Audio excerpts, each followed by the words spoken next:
नमस्कार दोस्तों। कातिल की सारी साजिशें नाकाम ही रहीं, चेहरा कुछ और खिल उठा, जरा गर पिया। बद्र वास्ती का ये शेर है। इसके बाद में एक कुमार पासी का भी शेर है। हुई है दैर ओ हरम में ये साजिशें कैसी, धुआं सा उठने लगा शहर के मकानों से। आज की तिथि में यह शेर जो है पूरी तरीके से समीचीन है, इसी पर मैं बात करता हूं। संजय राउत जो शिवसेना के नेता हैं और सामना के संपादक हैं, उन्होंने एक बड़ी बात कही। उन्होंने कहा कि आज सोनिया और राहुल को ईडी की तरफ से तलब किया गया है। वे हमसे सोनिया गांधी तक पहुंच गए। यह मामला नेशनल हेराल्ड अखबार से जुड़ा है, जिसे नेहरू ने अंग्रेजों के खिलाफ शुरू किया था, उनसे लड़ने के लिए। हम जल्दी नेहरू स्मारक के बाहर भी ईडी का नोटिस चस्पा हुआ देखेंगे। आप समझिए, क्योंकि मनी लॉन्ड्रिंग के आरोप में प्रवर्तन निदेशालय यानी ईडी ने कांग्रेस की अंतरिम अध्यक्ष सोनिया गांधी और नेता राहुल गांधी को तलब किया है और इस पर शिवसेना नेता संजय राउत ने तंज कसा और कहा जल्दी एजेंसी की तरफ से नोटिस नेहरू स्मारक पर भी पहुंचेगा। जांच एजेंसी ने कांग्रेस नेताओं को 8 जून को पूछताछ के लिए बुलाया है। राहुल गांधी को आज कल बुलाया था और राहुल गांधी चूंकि देश में नहीं है, वो बाहर गए हुए हैं और वो जब लौट के आएंगे तब उसके लिए टाइम मांगा जा रहा है और सोनिया गांधी 8 तारीख को जो है वहां जा सकती है। अब आपको एक चीज बताएं कि एक और खबर है कि सोनिया गांधी कोविड पॉजिटिव हो गई हैं कल। और हुआ ये कि कल जो कांग्रेस सेवा दल की एक यात्रा चल रही थी, 1300 किलोमीटर चल के आई, जिसमें 10 साल के बालक से लेकर के 85 साल के बुजुर्ग तक शामिल थे और उन्होंने नेहरू गांधी इन सब के सम्मान में और राष्ट्र के, देश की, गणराज्य की आजादी के उसमें एक संघर्षपूर्ण यात्रा करने का फैसला किया। उसे उन्होंने आजादी की गौरव यात्रा नाम दिया और दांडी से शुरू किया और जो है उन्होंने बुधवार को खत्म किया करके राजघाट पे गांधी जी की समाधि पे। तो वहां पर जब समापन कार्यक्रम था तो उसमें श्रीमती सोनिया गांधी शामिल होने गई और जब वो शामिल होने गई तो वहां से आने के बाद में उनको बुखार आ गया और दूसरे सस्पेक्टेड लगा तो कोविड टेस्ट किया गया। तो कोविड टेस्ट में पाया गया है कि वो कोरोना संक्रमित हो गई हैं। तो यह एक खबर है और इस पर जो कांग्रेस पार्टी के प्रवक्ता हैं रणदीप सुरजेवाला, उन्होंने इसको लेकर के जानकारी साझा की है और जो नेता उनसे मिले हैं उनको भी सलाह दी गई कि वो अपने टेस्ट करा ले और थोड़ा सा जब तक चीजें क्लियर ना हो तब तक वो बचे। तो इसको आप देखिए कि जो है तो लेकिन सुरजेवाला का ये भी कहना है कि उम्मीद है कि वो भगवान चाहेगा तो 3-4 दिन में वो ठीक हो जाए और यदि ठीक हो गई तो वो 8 तारीख को ईडी की जांच में शामिल होने जरूर जाएंगी। इसके बाद में आप राहुल और सोनिया को ईडी का नोटिस जो आया है उसमें पूछताछ के लिए जो बुलाया गया है उसको लेकर के बहुत सारे विषय हैं। प्रवर्तन निदेशालय ने कांग्रेस के अध्यक्ष सोनिया गांधी को जो समन भेजा, राहुल गांधी को समन भेजा, उसमें ईडी ने मनी लॉन्ड्रिंग का एक्ट है उसकी धारा 50 के तहत राहुल को 2 जून को और सोनिया गांधी को 8 जून को पूछताछ के लिए बुलाया था। लेकिन राहुल गांधी देश में न होने के कारण वहां उपस्थित नहीं हो सके क्योंकि 2 तारीख को ही नोटिस सर्व होता है। 1 तारीख को ही सर्व होता है तो 2 को संभव नहीं है कि वो विदेश से आ पाए। तो ऐसी स्थिति में उनका शामिल होना मुश्किल लग रहा है और सोनिया यदि ठीक हुई तो वो 8 तारीख को जाएंगी, जैसा कि रणदीप सुरजेवाला ने कहा। अब देख लिए एजेंसी ने जो ईडी है उसने नेशनल हेराल्ड केस की जांच में दोनों नेताओं को शामिल होने के लिए कहा है और इसको लेकर के कांग्रेस के 2 बड़े नेता पवन बंसल और मल्लिकार्जुन खड़गे को भी पिछले 12 अप्रैल को जांच में बुलाया गया था। उसके पहले 2014 में आपको याद होगा, सुब्रमण्यम स्वामी एक हैं जो भाजपा के राज्यसभा सदस्य हैं और बड़े कंट्रोवर्शियल नेता हैं। इनके बारे में बड़े सारे चीजें रही हैं। एक जमाने में इन पर यह भी आरोप रहा है कि ये CIA के एजेंट का काम करते थे। इनकी बहुत सस्पेक्टेड कैरेक्टर रहा है।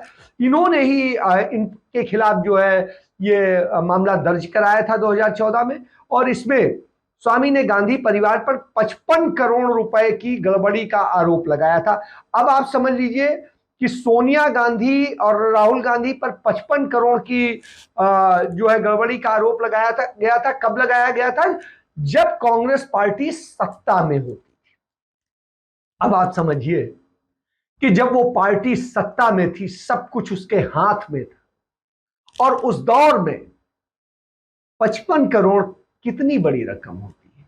सोनिया और राहुल के नाम पर कोई भी इस देश का, जिस तरह की आप परंपरा चल रही है, इशारा हो जाता तो कोई भी इंडस्ट्रियलिस्ट उतने वैसे ही रख जाता आकर, जो यहां पर तमाम धंधे करते हैं। और 55 करोड़ की बात करते हैं, 55 करोड़ रुपया जो है यहां पर तमाम सारे लोग लेके घूमते हैं। तो चलिए छोड़िए, इस पे मैं क्या कहूं। तो कांग्रेस का जो केंद्र सरकार का इस पर हमला है कि नोटिस जारी होने पर केंद्र सरकार के पर कांग्रेस पार्टी के जो प्रवक्ता हैं सुरजेवाला, उन्होंने कहा कि तानाशाह सरकार डर गई, इसलिए बदले की कार्रवाई की जा रही है। उन्होंने कहा कि बदले की भावना में अंधी हो गई सरकार, नेशनल हेराल्ड के मामले में सोनिया और राहुल को ईडी का समन भेज रही है। जबकि नेशनल हेराल्ड क्या है?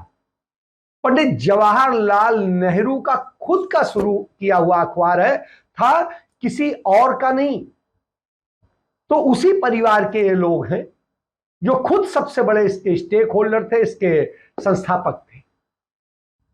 उसी में कहते हैं, उन्हीं की कंपनी में उनके ही लोग उसमें वो गड़बड़ कर रहे हैं। बड़ी अजीब सी बात है, जो वही वारिस हैं उसके। यह केस पिछले 7-8 साल से चल रहा है। अब तक एजेंसी को 7-8 साल की जांच में कोई भी चीज नहीं मिली है जो फैक्ट बताते हैं। कंपनी को मजबूत करने के लिए और उसके ऊपर जो कर्ज था उसे खत्म करने की वजह के लिए इक्विटी जो होती है कंपनी की, उसे सिर्फ इधर से उधर दूसरे उसमें लाया गया था, जिससे कंपनी का कर्ज खत्म किया जा सके। इस इक्विटी में जो पैसा आया, वो पैसा राहुल और सोनिया ने नहीं लिया। उस पैसे से जो कंपनी में काम करने वाले तमाम सारे लोग थे, उनके पेमेंट्स किए गए, क्लियर किए गए, मजदूरों को पेमेंट दिए गए, और ये बड़ी पारदर्शिता से हुआ, चेक के जरिए हुआ। तो आप ये समझिए कि राहुल और सोनिया के पास 1 रुपया नहीं गया है। 7 साल बाद अब लोग, जब भाजपा, तमाम सारे भाजपा सरकार पे सवाल उठ रहे हैं, बहुत सारी चीजें उठ रही हैं, कांग्रेस के नवसंकल्प उसमें रैली में बहुत सारी चीजें, जो चिंतन शिविर था उसमें बहुत सारी चीजें आई। तो इसके बाद में जब कांग्रेस हमलावर हुई है, तो भारतीय जनता पार्टी की सरकार घबराती नजर आती है, और उसने 7 साल बाद फिर इस दिशा में शुरू कर दिया है। ईडी, सीबीआई, इनकम टैक्स का दुरुपयोग जो है विपक्षी दलों पर जो हो रहा है, इसलिए किसी से छिपा नहीं। सुब्रमण्यम स्वामी ने 2012 में आरोप लगाया था कि कांग्रेस ने पार्टी फंड से राहुल और सोनिया को 90 करोड़ रुपए दिए थे। तो भाई, कांग्रेस पार्टी के फंड से सोनिया और राहुल को 90 करोड़ रुपए दिए गए, आपको क्या परेशानी है? उनका कहना है कि इसका मकसद एसोसिएट्स जनरल की 2000 करोड़ की संपत्ति हासिल करना था, जिसके लिए गांधी परिवार ने महज 50 लाख रुपए की मामूली रकम दी थी।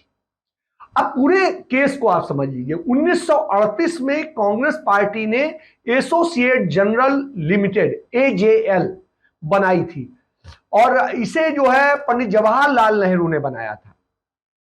AJL पर 90 करोड़ रुपए से अधिक का कर्ज था। अभी इस समय जिस समय की ये घटना बता रहे हैं 2012 की, तो जब कर्ज था, और इसी को खत्म करने के लिए, इस कर्ज को खत्म करने के लिए एक और कंपनी बनाई जिसका नाम था यंग इंडिया लिमिटेड, और इसमें राहुल गांधी, सोनिया गांधी की हिस्सेदारी 38% और यंग इंडिया को AJL के 9 करोड़ शेयर दिए गए। कहा गया कि इसके एवज में यंग इंडिया एजेएल की देनदारियां चुकाएगी, लेकिन शेयर की हिस्सेदारी ज्यादा होने की वजह से यंग इंडिया का मालिकाना हक मिला। एजेएल की देनदारियां चुकाने के लिए कांग्रेस ने जो 90 करोड़ का लोन दिया वो कांग्रेस पार्टी ने फिर माफ कर दिया, क्योंकि कांग्रेस पार्टी का ही अखबार है, उसी का ही काम हो रहा था। फिर 1938 में जब पंडित जवाहरलाल नेहरू की अगुवाई में बनी थी कंपनी, तो इस कंपनी को कांग्रेस के उन समर्पित लोगों ने मिलकर के नेहरू के साथ बनाया था। इसमें सबसे बड़ा स्टेक नेहरू का था। उसके बाद में बाकी लोगों को भी, जैसे होता है कि एक बड़ी कंपनी चूंकि देश का अखबार बनाना था, इसलिए तमाम सारे लोगों को इसमें जोड़ा गया और इसका मकसद था कि क्रांतिकारी अखबार शुरू किया जाए जिसके जरिए आजादी की लड़ाई को तेज किया जाए, धार दी जाए, कंपनी पर किसी एक शख्स का नियंत्रण अधिकार न रहे। इसलिए कंपनी ने नेशनल हेराल्ड नाम से अंग्रेजी बनाया और उर्दू में कौमी आवाज और हिंदी में नवजीवन अखबार निकाला था। एजेएल ने नेहरू के अलावा इसमें 5000 दूसरे कांग्रेसी शामिल थे जो स्वतंत्रता संग्राम सेनानी भी थे, और उन्हें शेयर होल्डर बनाया गया। और कंपनी के आजादी के बाद ये अखबार तीनों अखबार कांग्रेस के मुखपत्र के रूप में काम करते थे, और इसके पास दिल्ली, मुंबई, लखनऊ, पंचकुला, पटना आदि लोकेशंस पे प्रॉपर्टीज थी। 2008 में एजेएल ने नेशनल हेराल्ड का प्रकाशन बंद कर दिया क्योंकि उसके ऊपर कर्ज बहुत ज्यादा हो गया था, देनदारियां बढ़ गई थी और ऐसी स्थिति में वित्तीय संकट से गुजर रहा था। तो 2010 में राहुल गांधी ने कहा कि नहीं, इसे बंद नहीं करना है, हम इसे नए सिरे से शुरू करेंगे और इसके कर्ज जो है और देनदारियां हम चुकाएंगे, इसके लिए काम करेंगे। तो इसके लिए एक कंपनी बनाई उन्होंने, यंग इंडिया लिमिटेड। और यंग इंडिया लिमिटेड को तो एजेएल के 1057 शेयर होल्डर थे। इसी साल यंग इंडिया नाम की जो कंपनी बनी उसे एजेएल को खरीद लिया और मतलब अधिग्रहित कर लिया, खरीद नहीं लिया, अधिग्रहित कर लिया। इसका स्वामित्व गांधी परिवार के पास आ गया और जो यंग इंडिया लिमिटेड है इसमें राहुल गांधी, उनकी माता सोनिया गांधी, इसके अलावा मोतीलाल वोरा और ऑस्कर फर्नांडिस, ये 4 लोग बड़े स्टेक होल्डर थे। और इसमें इस तरह से स्वतंत्रता संग्राम सेनानियों की बनाई कंपनी जो है को एक बार फिर से रिवाइव करने का प्रोसेस शुरू हुआ। और आजकल आप देखिए वो उसका डिजिटल फॉर्म में और दूसरे फॉर्म में, प्रिंट में, दोनों में अखबार उनका निकलना शुरू हो चुका है और इस पर काम हो रहा है। यंग इंडिया लिमिटेड ने एसोसिएट्स जनरल लिमिटेड के 99% शेयर का अधिग्रहण कर लिया और इस पर एजेएल के कई शेयर होल्डर्स ने सौदे पर यह करके सवाल उठाया कि उनको कोई जानकारी नहीं दी गई, जबकि जो ऑन रिकॉर्ड है उसमें सभी को लेटर भेजे गए थे। उनका कहना है कि सहमति नहीं ली गई, शेयर होल्डर खुद नहीं आए तो फिर जो नहीं आते हैं तो जो बहुतायत में फैसला होता है वही माना जाता है। तो इसमें शांति भूषण जो उस समय आपको याद होगा अन्ना आंदोलन के साथ जुड़े हुए थे, तो स्वाभाविक सी बात है वो बवाल करना ही था। और जस्टिस मार्कंडे काटजू साहब भी शामिल हैं। तो ये सब लोगों ने एक बात उठाई, लेकिन बाद में मार्कंडे काटजू साहब ने विड्रॉ कर लिया। शांति भूषण की तरफ से फिर जो बात आई तो आप देख ही रहे हैं, स्वामी को तकलीफ होने लगी। स्वामी का हालांकि इसमें कोई लेना देना नहीं था। सौदे से पहले ही जो है शेयर होल्डर्स को जिस तरीके से नोटिस दिए गए थे, सारी चीजें थे, उसको उनका कहना है कि उनको जानकारी के बिना कर दिया गया। अब 2012-13 में इसमें भारतीय जनता पार्टी के नेता सुब्रमण्यम स्वामी कूद पड़े और वो अदालत चले गए और उन्होंने दिल्ली हाई कोर्ट में याचिका दाखिल करके कहा कि यंग इंडिया लिमिटेड ने एजेएल का अधिग्रहण गैरकानूनी तरीके से किया है, ये धोखाधड़ी और ब्रीच ऑफ ट्रस्ट है। उन्होंने आरोप लगाया कि यंग इंडिया ने सिर्फ 50 लाख रुपए देकर 90 करोड़ की कर्ज की वसूली का अधिकार हासिल कर लिया नहीं है, अधिकार हासिल किया है, और 2000 करोड़ से अधिक की कंपनी की संपत्तियां हैं, जबकि इसकी 80% संपत्तियों पे तमाम अवैध कब्जे हो चुके हैं, क्योंकि काम नहीं हो रहा है तो खाली पड़ी है, तमाम लोगों ने कब्जे कर लिए हैं, अगल बगल के लोगों ने। उन सबको छुड़वाना है, उसके मुकदमे हैं, लिटिगेशंस हैं, बहुत सारी चीजें। उन सब से लड़ाई लड़ रहा था वो देश की आजादी की संघर्ष करने वाला अखबार जिसे रिवाइव करना था, लेकिन स्वामी जैसे लोगों ने उसकी रास्ते को रोक दिया। अब आप समझिए केस में अब तक क्या हुआ ये भी जान लिए। 1 नवंबर 2012 को दिल्ली कोर्ट में सुब्रमण्यम स्वामी ने केस दाखिल किया। इसमें सोनिया गांधी, राहुल गांधी, मोतीलाल वोरा, अस्कर फर्नांडिस, सुमन दुबे और सैम पेत्रोदा को आरोपी बनाया गया। 26 जून 2014 को मेट्रोपॉलिटन मजिस्ट्रेट ने सोनिया, राहुल गांधी समेत सभी को समन जारी कर दिया। 1 अगस्त 2014 को ईडी ने इस मामले में संज्ञान लिया और मनी लॉन्ड्रिंग का केस दर्ज कर लिया, क्योंकि सरकार जो है नरेंद्र मोदी की आ गई थी और उन्हें कुछ अति एक्टिव होना ही था। इसको मुझे बताने की जरूरत नहीं है। मई 2019 में इस केस से जुड़ी 64 करोड़ की संपत्ति को ईडी ने जब्त कर लिया। समझ लीजिए 2019 में इससे 64 करोड़ की संपत्ति भी जब्त कर ली। फिर 19 दिसंबर 2015 को इस केस में सोनिया गांधी, राहुल गांधी समेत सभी आरोपियों को पटियाला कोर्ट ने जमानत दी, उन्हें जमानत करानी पड़ी। इसके बाद में 5 सितंबर 2018 को दिल्ली हाई कोर्ट ने इस मामले में सोनिया, राहुल को जो है आयकर का भी उन्हें नोटिस भेज दिया गया और इसमें उन्होंने दाखिल किया जब हमारे पास कोई पैसा ही नहीं आया तो किस बात का, लेकिन हाई कोर्ट ने उनकी याचिका खारिज करके कहा कि नोटिस सर्व होगी। हाँ, कोर्ट ने यह तो उस पर वो सुप्रीम कोर्ट गए तो इस पर सुप्रीम कोर्ट ने कहा 4 दिसंबर 2018 को कोर्ट ने कहा कि आयकर की जांच जारी रहेगी, लेकिन सुनवाई पूरी होने तक कोई आदेश पारित नहीं होगा। तो ये एक सत्य है। तो आप समझिए कि किस तरीके से परेशान करने, बर्बाद करने की चीजें होती हैं देश की आजादी की धरोहरों को, और यह काम नरेंद्र मोदी की सरकार ईडी के जरिए, इनकम टैक्स के जरिए, सीबीआई के जरिए कैसे कराती है ये आपके सामने है, जिसमें सारी चीज खुली किताब की तरह से है और कैसे उन लोगों का इस्तेमाल होता है जिनका करेक्टर, जिनकी सारी सत्यनिष्ठा सब पूरी संदिग्ध। तो आप समझिए, अब आप देखिए फैसला देश को करना है लेकिन सत्यता आपके सामने। चलिए, इसी के साथ में एक हमारे मित्र हैं आगरा के और पूर्व ब्यूरोक्रेट हैं, उन्होंने एक बड़ी अच्छी गजल लिखी और उस गजल के साथ इसी के दूसरे पार्ट पर आता हूं। उनकी गजल है, किस तरह आपका मशविरा मान ले, झूठ को सच का हम काफिला मान ले, रोशनी तीरगी को लिखेंगे नहीं, लोग चाहे हमें सरफिरा मान ले, एक इंसान जो नहीं बन सके सोचिए कैसे उनको खुदा मान ले। तो नरेंद्र मोदी जो खुद को खुदा मानने की बात करते हैं और अरविंद केजरीवाल खुद को खुदा बनने की कोशिश करते हैं, उस पर यह बिल्कुल मुफीद बैठता है शेर।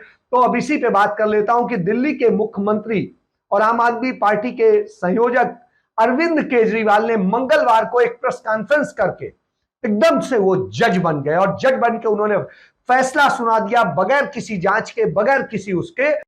आपको याद होगा मैंने कुछ महीने पहले ही बता दिया था कि केंद्र सरकार कल उन्हीं सूत्रों से सूचना मिली है कि अगले कुछ दिनों में केंद्र सरकार मनीष सिसोदिया को भी गिरफ्तार करने जा रही है। पता चला है कि केंद्र सरकार ने सभी जांच एजेंसीज को मनीष सिसोदिया के खिलाफ कोई ना कोई फर्जी केस तैयार करने को कहा है। जैसे इन्होंने सत्येंद्र जैन के खिलाफ फर्जी केस किया है, वैसे ये लोग मनीष जी के खिलाफ भी फर्जी केस बना रहे हैं। मनीष सिसोदिया भारत की शिक्षा क्रांति के जनक हैं। आजाद भारत के इतिहास के शायद वो सबसे बेहतरीन शिक्षा मंत्री हैं। सरकारी स्कूलों में पहले गरीबों के बच्चों को 3rd क्लास शिक्षा मिलती थी। दिल्ली के सरकारी स्कूलों में 18 लाख बच्चे पढ़ते हैं। इन सभी बच्चों का भविष्य अंधकार में था। मनीष जी ने इन बच्चों को अच्छे और सुनहरी भविष्य की उम्मीद दी है। मनीष जी ने इनके माता पिता की आंखों में चमक दी है। आज मैं उन 18 लाख बच्चों से पूछना चाहता हूं, बच्चों, क्या आपके मनीष सिसोदिया भ्रष्ट हैं? मैं उनके माता पिता से पूछना चाहता हूं, कि ये लोग आपके मनीष सिसोदिया को भ्रष्ट कह रहे हैं। आपको क्या लगता है? मनीष सिसोदिया ने न केवल दिल्ली बल्कि पूरे देश के गरीब बच्चों को उम्मीद दी है कि उनके स्कूल भी बदल सकते हैं। दिल्ली की शिक्षा क्रांति की धमक केवल भारत में ही नहीं, आज पूरी दुनिया में गूंज रही है। पूरी दुनिया के देशों से दिल्ली सरकार के पास निमंत्रण आ रहे हैं, हमें भी हैप्पीनेस क्लास सिखाओ, हमें भी एंटरप्रेन्योरशिप क्लास सिखाओ। मनीष जी ने पूरी दुनिया में भारत का नाम रोशन किया है। ऐसे व्यक्ति को जेल में डालना चाहिए या उन्हें पूरे देश के स्कूलों को ठीक करने की जिम्मेदारी देनी चाहिए? मुझे ऐसा लगता है कि सत्येंद्र जैन और मनीष सिसोदिया को फर्जी मामलों में जेल में डाल के दरअसल ये लोग दिल्ली में शिक्षा और स्वास्थ्य के क्षेत्र में जो अच्छे काम हो रहे हैं ना, उन्हें रोकना चाहते हैं। पर चिंता मत कीजिए, मैं ऐसा कभी नहीं होने दूंगा। सभी अच्छे काम चलते रहेंगे। मैं हमेशा कहता हूं, मुझे राजनीति करनी नहीं आती। मनीष को और सत्येंद्र को जेल में डालने के पीछे इन लोगों की क्या राजनीति है, मुझे नहीं पता, मुझे समझ नहीं आता। मुझे केवल ये पता है कि मनीष और सत्येंद्र जैसे लोगों को जेल में डालने से केवल देश का नुकसान है। अगर मनीष और सत्येंद्र भ्रष्ट हैं तो फिर ईमानदार कौन है? खैर, मेरी प्रधानमंत्री जी से हाथ जोड़ के विनती है, ये एक एक करके जेल में डालने की बजाय आप आम आदमी पार्टी के हम सभी मंत्रियों और सभी एमएलए को एक साथ जेल में डाल दीजिए। सारी जांच एजेंसीज को बोल दीजिए कि एक साथ सारी जांच कर ले। आप एक एक मंत्री को गिरफ्तार करते हो, इससे जनता के कामों में बाधा होती है। अब सत्येंद्र जैन जी दिल्ली में कई और नए मोहल्ला क्लिनिक बनवा रहे थे। वो दिल्ली में पानी और बढ़ाने के लिए कई नए प्रोजेक्ट्स पे काम कर रहे थे, यमुना की सफाई पे काम कर रहे थे। अब वो सारे प्रोजेक्ट्स धीमे पड़ जाएंगे। जिस केस में उन्हें गिरफ्तार किया है आपने, उसकी जांच पहले ही सीबीआई और इनकम टैक्स वाले कर चुके हैं, उन्हें कुछ नहीं मिला क्योंकि केस तो फर्जी है, उसमें कुछ है ही नहीं। अब उसी केस की दोबारा जांच ईडी कर रही है। एक एक केस को कई कई साल तक अलग अलग एजेंसी बस जांच ही करते रहेंगे क्या? तो फिर जनता का काम कब करेंगे हम लोग? इसलिए मेरी आपसे विनती है, हम सबको एक साथ गिरफ्तार कर लो, एक साथ सारी जांच एजेंसी से हमारी सबकी जांच करवा लो, जितनी रेड करनी है रेड कर लो, एक साथ कर लो, ताकि उसके बाद हम काम कर सकें। हमें राजनीति समझ नहीं आती।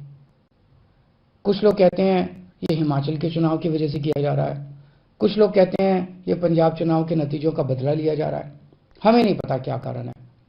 जो भी कारण है, हमें गिरफ्तार होने से डर नहीं लगता, पर सबको एक साथ करवा लो। आपने 5 साल पहले भी हम सब पे कई कई रेड करवाई थी, किसी के यहां एक पैसे की चोरी नहीं मिली। हमारे 20 से ज्यादा एमएलए को गिरफ्तार किया गया, सारे के सारे कोर्ट से छूट के आ गए। सब मामलों में कोर्ट ने जांच एजेंसियों को खूब डांटा कि क्या कर रहे हो। आज हम हर जगह गर्व के साथ मजाक में कहते हैं कि हम सब लोग मोदी जी से ईमानदारी का सर्टिफिकेट लेके आए हैं। अब फिर से ये जेल जेल का गेम शुरू हो गया। तो हमारी आपसे हाथ जोड़ के बस एक विनती है, हम सबको एक साथ गिरफ्तार करके सारी जांच करवा लीजिए। मुझे पूरा विश्वास है, एक बार फिर से हम आपसे देश की सबसे ईमानदार और देशभक्त पार्टी का सर्टिफिकेट लेके जाएंगे। आज उन्होंने अपने प्रेस के वक्तव्य में ये कहा कि अब उन्हें कुछ समझ नहीं आ रहा। केजरीवाल जी से मेरा आग्रह है कि कल दोपहर 12:30 बजे मैंने उनसे पूर्ण सम्मान के साथ 10 सवाल पूछे थे। उन्हें आज शायद कुछ समझ ना आता हो, लेकिन जब उन्होंने क्लीन चिट दी तब सत्येंद्र जैन के बारे में ऐसा क्या समझा कि उन्हें सत्येंद्र जैन पाक साफ नजर आए। केजरीवाल जी, निश्चित रूप से आज मेरी आवाज अब तक पहुंचेगी। मेरा आग्रह है कि आप देश की जनता को बताएं कि दिल्ली हाई कोर्ट ने अपने ऑर्डर में यह कहा 16 करोड़ 39 लाख का काला धन हवाला ऑपरेटर्स के सौजन्य से, उनकी मदद से सत्येंद्र जैन ने 4 शेल कंपनीज में अपनी भागीदारी दिखाते हुए संचारित की। दिल्ली हाईकोर्ट के इस ऑर्डर पर केजरीवाल जी, आपने अब तक क्यों चुप्पी साध रखी है? आपने तो कहा था देश को कि आपने सारे कागजात देख लिए, तो दिल्ली हाईकोर्ट के इस ऑर्डर पर आपने अब तक टिप्पणी क्यों नहीं की? केजरीवाल जी, आप बार बार आरोप मढ़ते हैं इन्वेस्टिगेटिंग एजेंसीज पर। आपकी इच्छा क्या यह है कि investigating agencies Delhi high court का ये ऑर्डर अनदेखा करें? केजरीवाल जी, आज आपने कहा कि आपको कुछ समझ नहीं आता, लेकिन सत्येंद्र जैन के उस 16 करोड़ 39 लाख के काले धन के बारे में आप ऐसा क्या समझे थे कि आज आपने इस सवाल का भी जवाब नहीं दिया कि कैसे सत्येंद्र जैन ने 16 करोड़ 39 लाख के काले धन का न सिर्फ हवाला एंट्री ऑपरेटर्स के माध्यम से कंपनीज में इस्तेमाल किया, बल्कि साथ ही दिल्ली में 200 बीघा जमीन ली अनऑथराइज कॉलोनीज के आसपास। और सत्येंद्र जैन ने, केजरीवाल जी, आपकी सरकार में अर्बन डेवलपमेंट मंत्री होने के नाते फिर उन्हीं अनऑथराइज कॉलोनीज को रेगुलराइज किया। कल तक समझते थे सत्येंद्र जैन को, आज आपको कुछ समझ नहीं आ रहा। ये अत्याचार देश की जनता पर ना करें। मेरे स्पष्ट शब्दों में स्पष्ट प्रश्नों का उत्तर दें। देश को आतुरता से आपके जवाबों का इंतजार रहेगा। देश की इन्वेस्टिगेटिव एजेंसीज का, दिल्ली की हाईकोर्ट का अपमान ना करें। क्या आज भी वो सत्येंद्र जैन, जिसने न सिर्फ काले धन का इस्तेमाल किया, बल्कि आपकी सरकार आपके तंत्र का दुरुपयोग करके 200 बीघा जमीन हथियाया, क्या वो सत्येंद्र जैन आज भी आपके लिए ईमानदार है? निश्चित रूप से मेरे ये 2 विनम्र प्रश्न कि सत्येंद्र जैन जो उनके मंत्री हैं, जिन्हें ईडी ने गिरफ्तार किया है, वो बिल्कुल पाक साफ हैं, पवित्र हैं और उनके जो काम है उसके लिए उन्हें पद्म विभूषण मिलना चाहिए, जेल नहीं। आप समझिए। तो चलिए हम भी मान लेते हैं कि शायद वो निर्दोष हो, शायद बहुत सारी चीज हो, लेकिन आप क्यों घबरा रहे हैं? जजमेंट क्यों सुना रहे हैं? जजमेंट मत पास कीजिए, आप देखिए क्या हो रहा है। और आप तो वो हैं जो लड़ाई लड़ रहे थे भ्रष्टाचार के खिलाफ। आप तो वो हैं जो कह रहे थे कि हम राजनीति बदलने आए हैं, और आज आप हर चीज से भाग रहे हैं। क्यों भाग रहे हैं? डर क्यों रहे हैं? और क्यों जजमेंट सुना रहे हैं? तो आप यह समझिए, यह हालत है। अब इसी को लेके एक भाजपा की नेता है, जिनका महिला नेता है, जिनका मैं नाम लेना भी पसंद नहीं करता हूं, है, और वो मिनिस्टर है। उन्होंने कहा कि एक पहला सवाल, क्या आप इस बात से इनकार कर सकते हैं कि सत्येंद्र जैन ने 2010-11 से लेकर 2015-16 के दौरान 4 सेल कंपनियों की मदद से, जो कि Akinchan developers private limited, Indo metal impex private limited, Prayas Infosys private limited, Mangalayatan products private limited, JJ ideal state private limited ने अपने सहयोगियों के साथ मिलकर कोलकाता के हवाला ऑपरेट के जरिए 16 करोड़ 39 लाख की मनी लॉन्ड्रिंग की, वो भी 56 सेल कंपनियों का इस्तेमाल करके। दूसरा सवाल, क्या यह सत्य है कि सत्येंद्र जैन ने वर्ष 2016 में खुद स्वीकार नहीं किया कि उन्होंने 16 करोड़ 39 लाख के मनी लॉन्ड्रिंग में अपने करीबी सहयोगी वैभव जैन और अंकुश जैन के साथ मिलकर की थी और अपनी आय को छुपाया था? तीसरा, केजरीवाल जी, ये सत्य है कि प्रिंसिपल कमिश्नर ने इस बात को रिजेक्ट किया कि 16 करोड़ इतने लाख के मालिक न वैभव जैन थे न अंकुश जैन, बल्कि इस काले धन के मालिक स्वयं सत्येंद्र जैन थे। चौथा सवाल, क्या यह सत्य है कि division bench Delhi high court ने 21 अगस्त 2019 को अपने ऑर्डर में इस बात की पुष्टि की कि सत्येंद्र जैन केजरीवाल के न सिर्फ सरकार के मंत्री परम मित्र बल्कि 16 करोड़ 39 लाख मनी अर्निंग की है? अगर केजरीवाल के पास इसमें कोई दस्तावेज कॉपी है तो बताएं।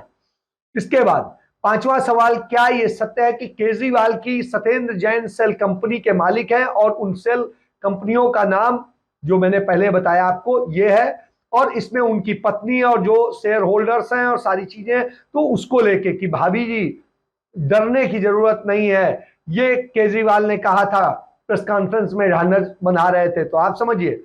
इसके बाद, क्या यह सही है कि सत्येंद्र जैन ने 200 बीघा जमीन कराला और चंदी, निजामपुर, ऊधम, नॉर्थ और नॉर्थ वेस्ट दिल्ली के इलाके में अनाधिकृत कॉलोनियों के संदर्भ में इस काले धन के माध्यम से 200 बीघा जमीन का मालिकाना हक हासिल किया?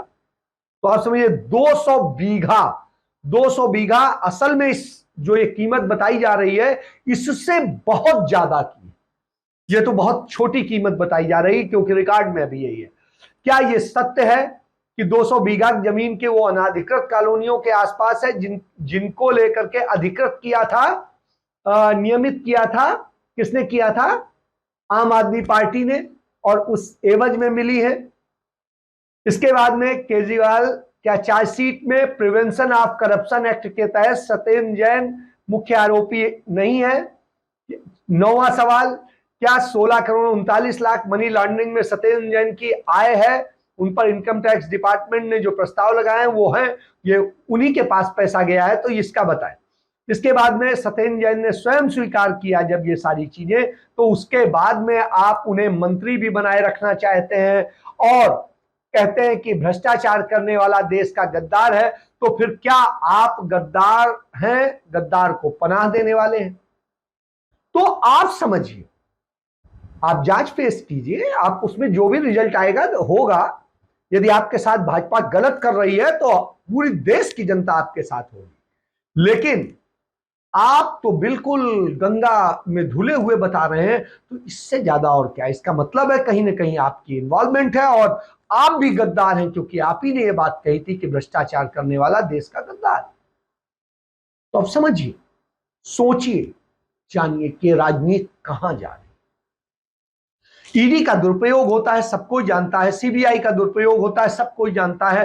जो इनकम टैक्स का दुरुपयोग होता है, सब कोई जानता है। एनसीबी का दुरुपयोग होता है, जो है रॉ और क्या नाम है एनआईए का दुरुपयोग हो रहा है। हम सब देख रहे हैं। इन सारी संस्थाओं का दुरुपयोग भारतीय जनता पार्टी की सरकार करती है, और अब तो चुनाव आयोग का भी दुरुपयोग करने लगी है, अदालतों का भी करने लगी है। निश्चित रूप से हम मानते हैं, लेकिन डरते आप क्यों?